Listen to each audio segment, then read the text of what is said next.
Nordin, education developer here at Blick Art Materials. I'm really excited to show you how to paint a tidal wave in acrylic gouache. We're going to be using Holbein Acrylic Gouache, which is an opaque medium that has a little bit of acrylic mixed into it. Works a little bit like a watercolor and a little bit like an acrylic, and it has very opaque qualities. And we're going to be using the Aqua Elite Brushes on Arches 300-pound cold press watercolor paper. Now that's a heavyweight paper. It's going to be extra absorbent so that when we paint these layers of gouache on, it's going to soak it all up and give us this really nice finish with our paint loaded on. So we're going to see how the acrylic gouache is opaque but also can be layered to make wonderful textures and variations in color like we're going to demonstrate here today. I'd like to dive right in, and I have a drawing transferred here on my watercolor paper that I've dislodged from the block, and you'll see on your block there's a little opening. We'll leave it there for now, but there's a little opening where you can slide your palette knife in and wiggle it right away from the block. Tape it down on your work surface. I'm using a 1/2-inch foam core board, which is a makeshift watercolor board. Of course, you can get the professional watercolor board. If you're just starting out and you want to try something that's kind of temporary, then you can use this 1/2-inch foam core. So you're going to want to make a sketch. Doesn't matter if it's light or dark because the gouache is going to cover it right up. So we're just going to use it as a guide. And you can find this drawing and a free reference image, big bonus, on our bundle page. Print that out and you can do a transfer right onto this 9x12 block. So to do that, all you need is a piece of graphite transfer paper. You're going to place that transfer paper graphite side down, and you're going to place your drawing right side up, tack it in place with a couple pieces of tape, and then use a pencil and apply pressure over the line art, and you'll get that nice transfer right onto your block. All right, so now that you have your sketch squared away, let's go ahead and take a look at the colors that we're going to be using. We're going to use an analogous color palette, which means that the colors are situated close together on the color wheel. Blues, white, black, all these colors are going to work together so that we don't get a lot of mud. If we take a moment to look in our reference image here and just match up, I'm pointing this out to you, match up your colors. Because with the Holbein Acrylic Gouache in particular, you want to take advantage of the color options that are available. Certainly we could, set these colors aside. We could take our blue, we could tone it up or down using black and white. But with the gouache, you have all of these pre-mixed color options that are going to do a lot of heavy lifting in this painting and make your job a lot easier. So a word of advice if you're stepping into gouache painting is to use those color options as they are presented to you.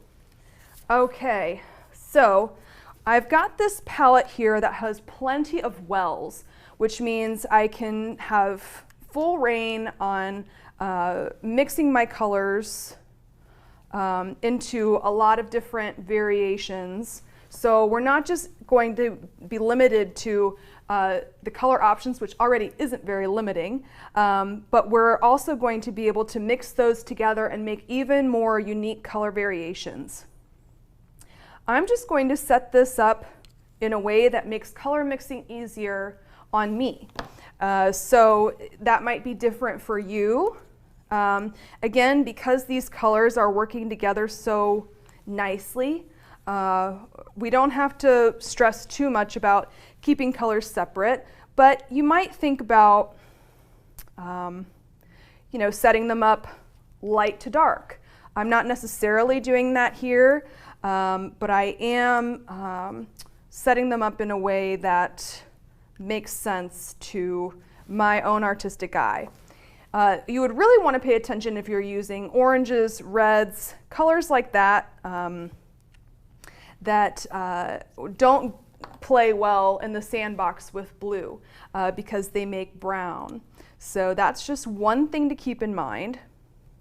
I'm making a little bit of space where if I want to make those unique color variations, I have these openings And you may not be able to see that color on the left. I completely forgot the camera doesn't reach that far. So I'll tell you what, I'll put a little more color right there. How about that? All right. Okay, let's get started. Now I'm going to take my handy pipette. If you've seen some of my painting demos before, this is my handy dandy sidekick. And the reason I use the pipette, I also have 2 containers of water. But the reason I use the pipette is so that I can have access to clean water all the time without having to constantly dip my brush into the color, back into the water, clean it off on a paper towel. It's really easy to waste a lot of paint that way, first and foremost, but also muddy up your colors. So just a little handy dandy tip for you painters out there. All right, so let's get started. And I think we're going to dive right in to getting these colors nice and workable.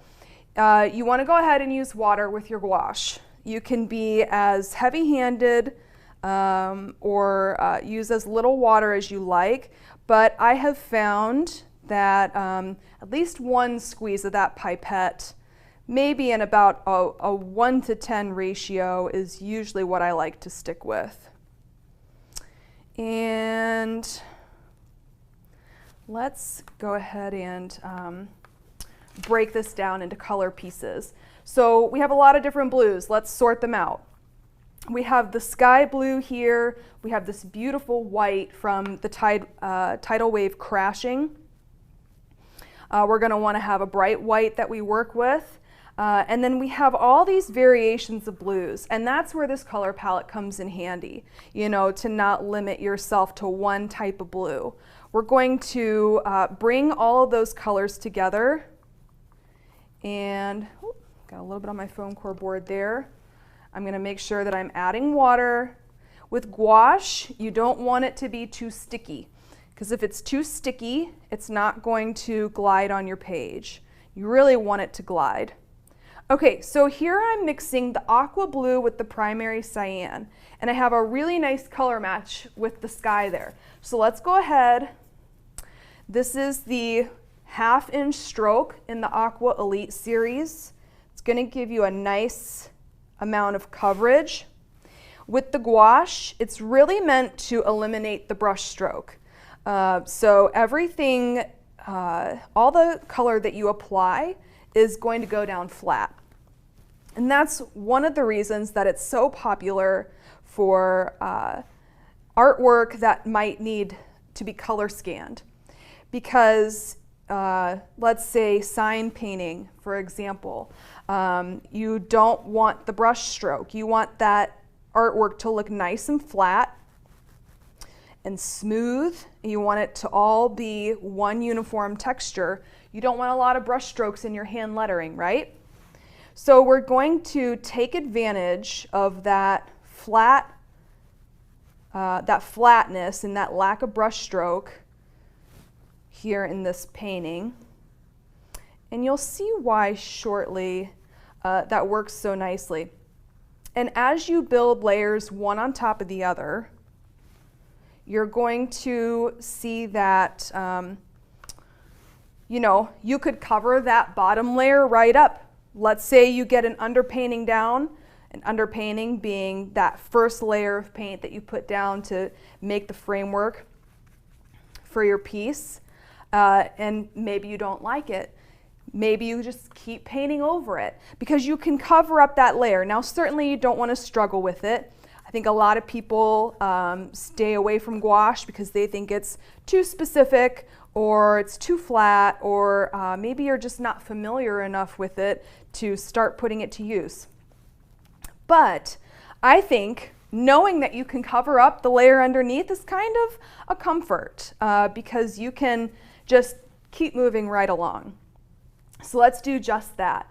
I've shaped out the crashing wave, and I want to take a little bit of this misty blue, which is really like a cool gray here, has a lot of white, And I'm a little less concerned in this process if my colors mix a little bit because they are so similar. Of course, we can take time to keep our brush perfectly clean, but a little bit of that mixing is quite all right.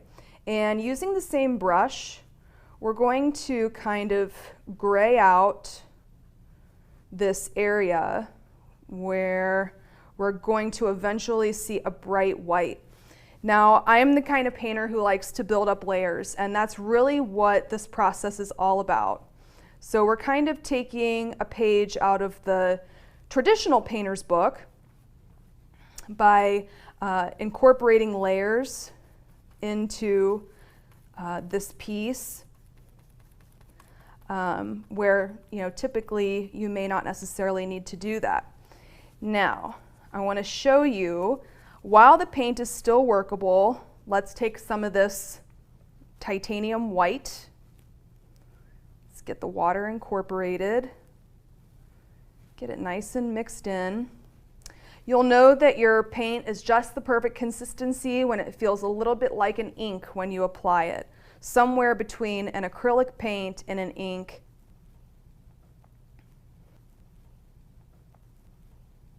Let's take this white, and while the paint's still workable, you can really blend and get some nice variation here. It almost starts to blend like an oil paint right on the paper. Okay, and use your brush stroke to imitate the texture. Now, there's no one single way to describe this texture, right?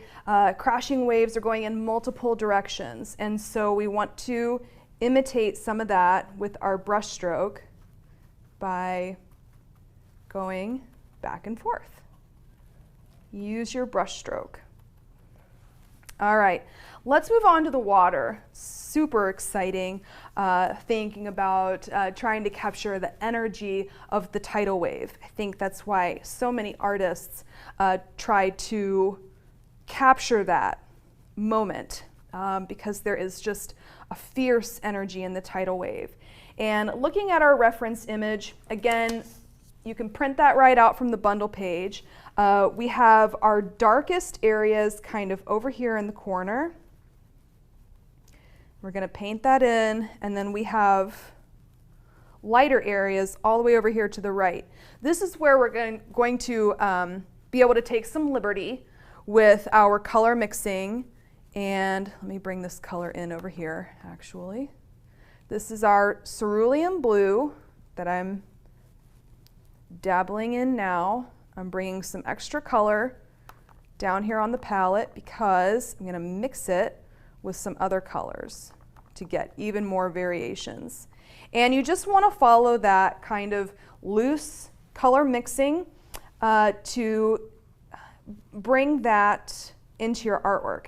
And then following the motion of the line that you've drawn, we're going to take this color, and I'm going to space the brush strokes out a little bit at first to help differentiate. And see what I mean by making the color glide and it's not too sticky? That's really what we're looking for. Take your lighter colors and build them up on the right. Let's get even lighter.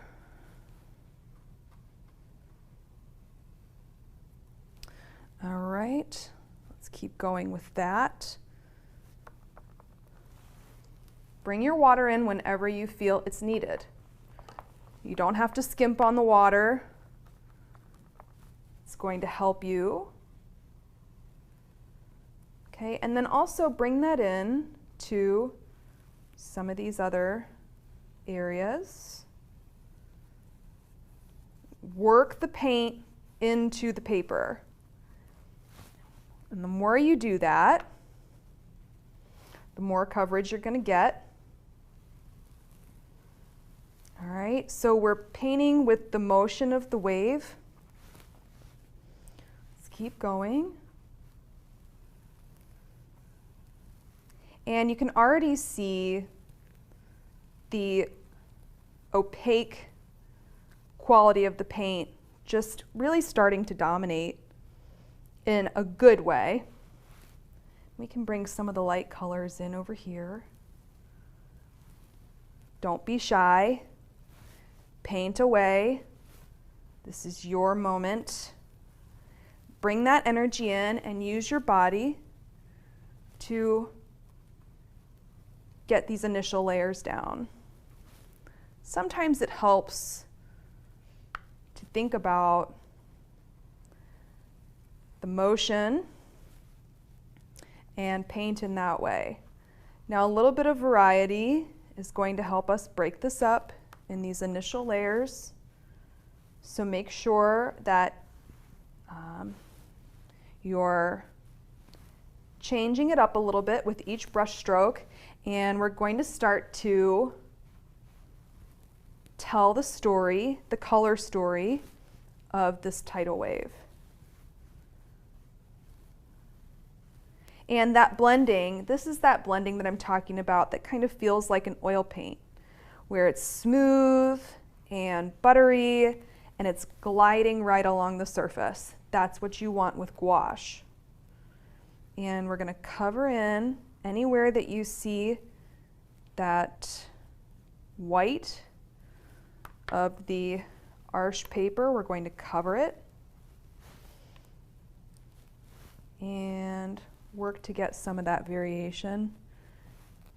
I'm already feeling the energy start to happen here. Hopefully you've taken a chance to check out the bundle page, but if you haven't, go take a look, because it's going to provide you with all the resources that you need to make this artwork.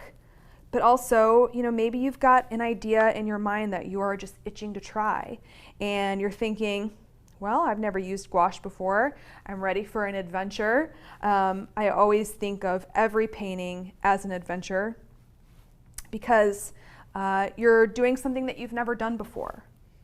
And I think that's part of, you know, why we want to make art, because we're gaining something out of it. We're gaining an adventure or an experience, or we're learning something. Okay, now let's not forget where the wave curls. And make sure that you continue your drawing in the wave, right? And where we had those lines before, although we can't see our drawing necessarily, we know where we made those marks and where we need that to go. All right.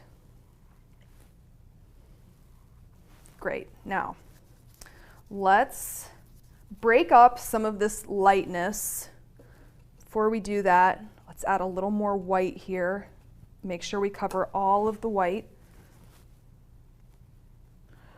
But always, I should clarify, cover up the white of the paper with more white. And it's okay if we're kind of crashing. Use your brush stroke to describe the crashing wave texture and go right into the wave. Go for it. This is your moment.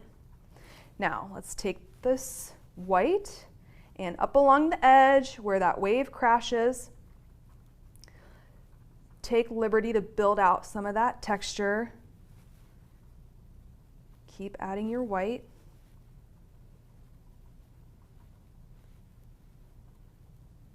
Okay.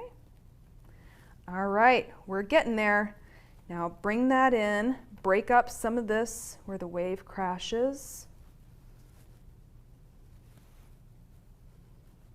Break it up with that air that flows in between here. All right, now back to that idea we were talking about just before we built up that texture, which was that we have a lot of blues here, and we want to break that up with our lightest lights and our darkest darks. And we can easily lighten or darken our colors with white and black, which we have here. You always want to make sure that you've got white and black handy, because lo and behold, you will end up using it. So let's mix down a nice dark blue, and it's going to help get us some contrast. Add a little water because the paint's going to get stickier as time goes on and it starts to dry out. That's okay. Just keep leveraging your water. Let's get this mixed in, and we're starting to get this really nice creamy navy blue, which is exactly what we want. Now be mindful, you do want to allow some time for drying with gouache. If you keep going in layer after layer without letting it dry, your colors are just going to keep blending and blending and blending, and you might get frustrated. So try to avoid that. You know, work in areas where you can allow some of that to dry, and just break up some of this information with a darker but still blue tone color. And it's going to help to tell the story of the shape of the wave through using contrast. So if everything was on the same color value scale and you scanned it in black and white, then it would all look like one big blob. So with gouache, if you want to get a really nice color scan, which is a big reason why artists want to use it, then you want to make sure that you have contrast, which is exactly what we're practicing here. We're pulling out darks and lights. All right, so now we've kind of broken it up. It doesn't have to be a full, complete line every time. There is no, perfect way to approach a tidal wave. It's incredibly organic as a thing in nature. So try not to hold yourself to that level of perfection where you feel like you need to recreate it to the point of 100% realism. Of course, if that is what you're after, gouache is the paint that's going to help you get there, right? If you really want that crisp, clean gouache finish, you can get there. I think it's really just a matter of your approach as a painter. And if you're beginning, don't be afraid of gouache. Don't be afraid to let it be where you start, particularly with design processes where there are just so many possibilities. Okay, now, this is a pretty good point where we could step back and say, okay, I can add more to this color story, or I can maybe let it dry. I think as a point of note, let's take it a couple brush strokes farther before we move on to our next step. I just want to show you that idea of contrast like we were discussing before, and how it can be worked in, because this is the process. Taking the contrasting colors and working them in one brush stroke at a time. And it doesn't have to be, like I said, from top to bottom every time. Maybe you only go halfway. Maybe you go all the way. That's totally up to you. All right, let's bring in a little more white, and then I think we'll be ready for our next step where we're gonna bring this painting, rein it in. we're going to rein it in. I want to quickly touch on, and actually let's go to a different brush. I want to quickly touch on this tidal wave texture. Here's a little technique.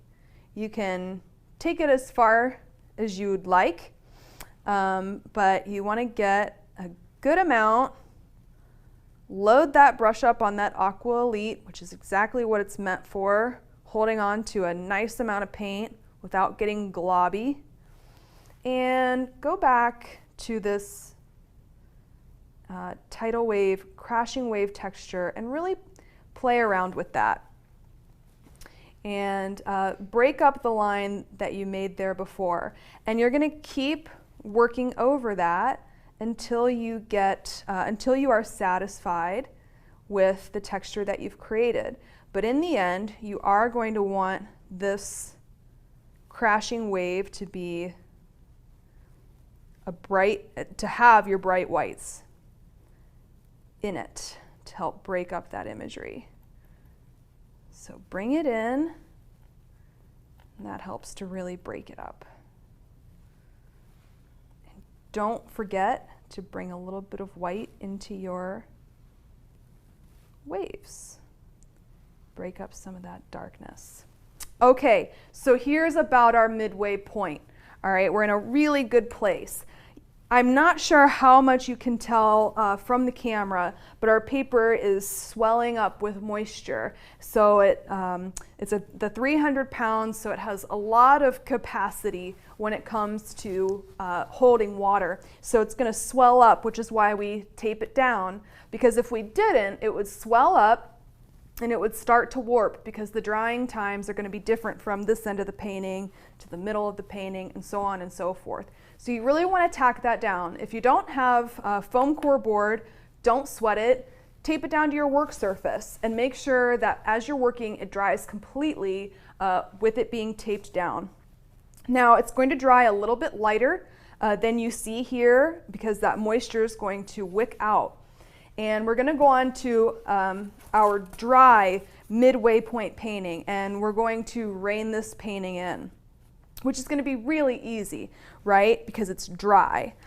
So that's, I want to drive that home with gouache, that when you're painting one layer on top of the other, make sure that bottom layer is dry. That way you won't struggle with blending. And I'm going to equivocate it one more time. Well, maybe not the last time, but I'm going to equivocate it once again to oil painting in that way. That while it is wet, you can blend and blend and blend. And that's what gets people so stressed out, you know, because oil painting is so slow to dry. Well, imagine if your oil paint was super fast drying and you could just, you know, work one layer over top of the other and get it down. Now, it's not the same as oil paint. It's really not, but sometimes it is similar. So just something to keep in mind. Maybe you're an oil painter, you've been painting oils your whole life, and you want to try something different, something that's quick. You want to do quick studies. You know, if you want to go on site, paint in plein air. Gouache is a great option for doing that. Now, I'm just keeping these colors open with a little bit more water. I don't want to overdo it because I don't want to use it as a watercolor. That can make it unstable. But we are going to rein it in. Now, let's better identify our lighter areas from our darker areas using the lighter colors that are available. I don't have to do a ton of color mixing to get there.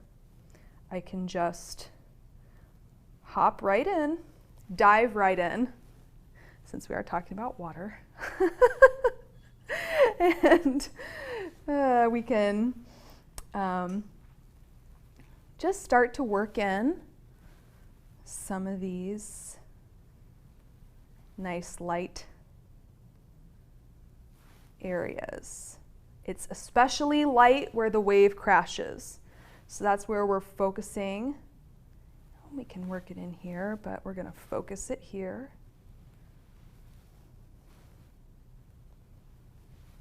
Okay.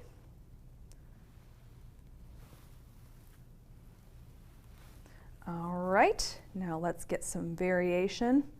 Our next lightest color in value and it's okay if these start to overlap. In fact, one of the wonderful things about this process is that you start to see the brush strokes underneath all of the layers. So you see these wonderful stripes starting to peek through, and you just get a ton of this beautiful variation. Let's keep with that. Let's get some of these darker blues in there too. Sometimes the darker blue occurs up front.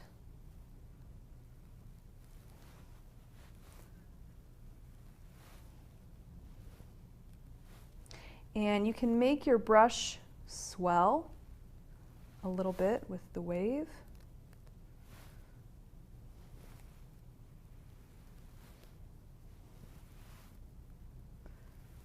Keep this pinstriping going.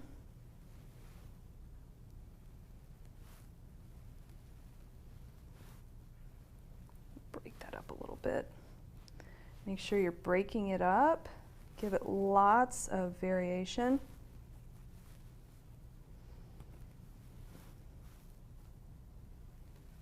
Make that pinstriping happen. It's not a true pinstriping, but in the sense that we're painting these ribbons of color, it does have that kind of effect. Now let's not forget down here in the corner,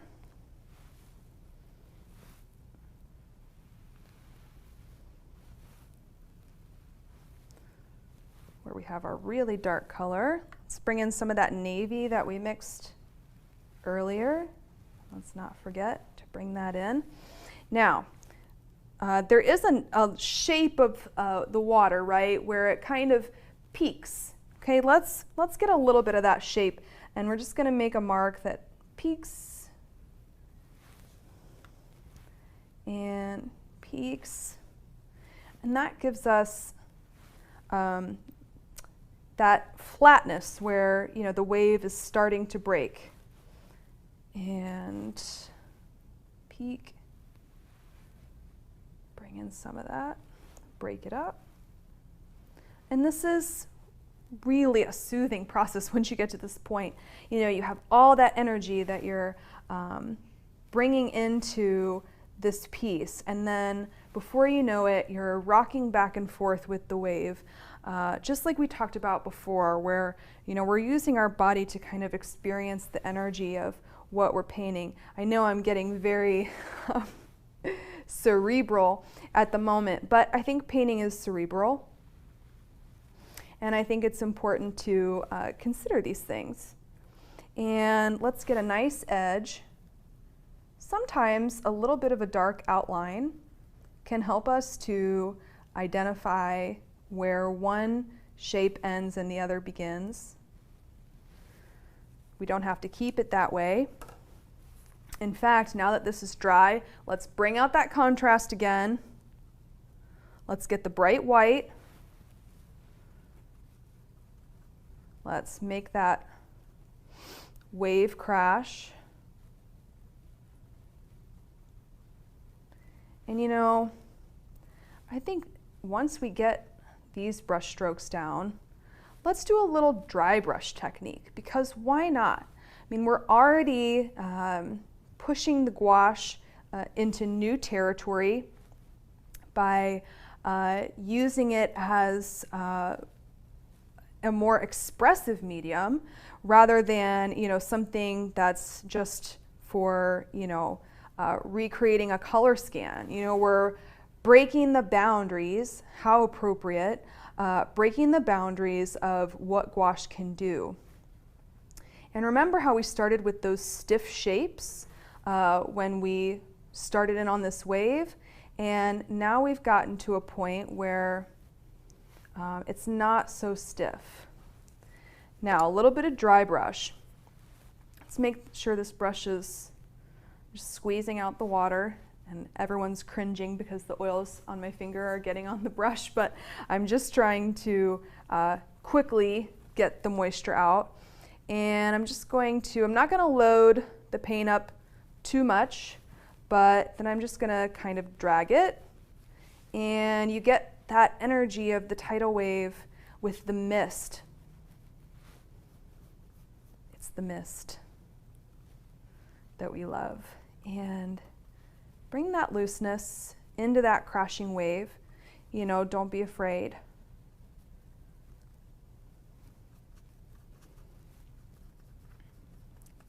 And by only loading it up just a little bit, that helps us to get that dry brush technique going. Now let's continue to finish out with our whitest whites. And we'll do a little more pinstriping on our wave. And then I think we'll be ready to bring this piece to a close. All right, we're getting close. Now if you want to, we have this wonderful assortment of sizes of brushes. So use those to your advantage. And you can make different size lines as you work through the piece. I love seeing the individual brush strokes layer after layer. And I can even just kind of blend this out. It doesn't have to be so hard lined. Sometimes creating a little bit of shading can help to unify an area. And then we can go back over it with these peaks.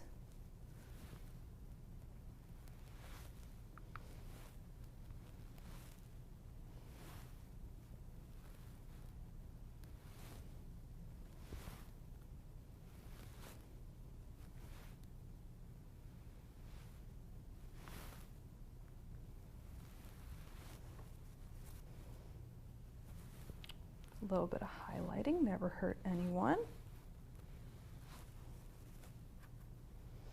And again, with this process, I would encourage you to take it to the level as you see fit. So the level of doneness really depends on, it's in the eye of the beholder, right? I know I'm done when I've got all of that white from the paper covered. I can definitely see my object.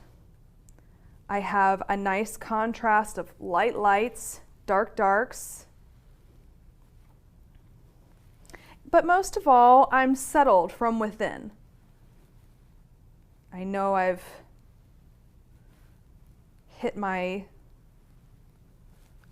moment when I no longer feel compelled, which is hard for me because I could paint and paint and paint all day, and I think a lot of you can relate to that, which is probably why you're hanging out with us watching this demo. So I'm going to wrap it up with that little bit of highlight, and I feel compelled to stop. So let's go ahead and stop there. Oh gosh. Oh gosh. Okay, now I feel compelled to stop. All right. Now, I know some of you out there are like, oh, take that tape off, and we're thinking the same thing. So let's just unmask this. Now, of course, you would typically want to wait until it's totally dry. We don't have a ton of moisture on this last layer, but we definitely want the satisfaction of seeing what it looks like when it's all done. So do carefully, when you are done, remove your masking tape. And again, you know, we want to do that at a pace that doesn't tear the paper. So I'm just going to carefully pry it off. I'm trying to find a leader here. We'll get there. Let's get this second piece off. Just carefully remove. It's so nice to have clean white edges after painting something with as much energy as a tidal wave, and you get to see that nice border. It's so nice with gouache because it's always going to be nice and crisp and clean once you're all done. And let's get this last one off here. And ta-da! You're all set. You've painted yourself a tidal wave. Now go get yourself a frame, put it around your piece, and hang it up in your office or your bedroom or your kids' room, wherever you can enjoy it. And I hope you enjoyed this demo, and I hope you have taken away some great artist pro tips. And we look forward to seeing you at our next demo. Don't forget to check out the bundle page, get your reference image, and get started painting.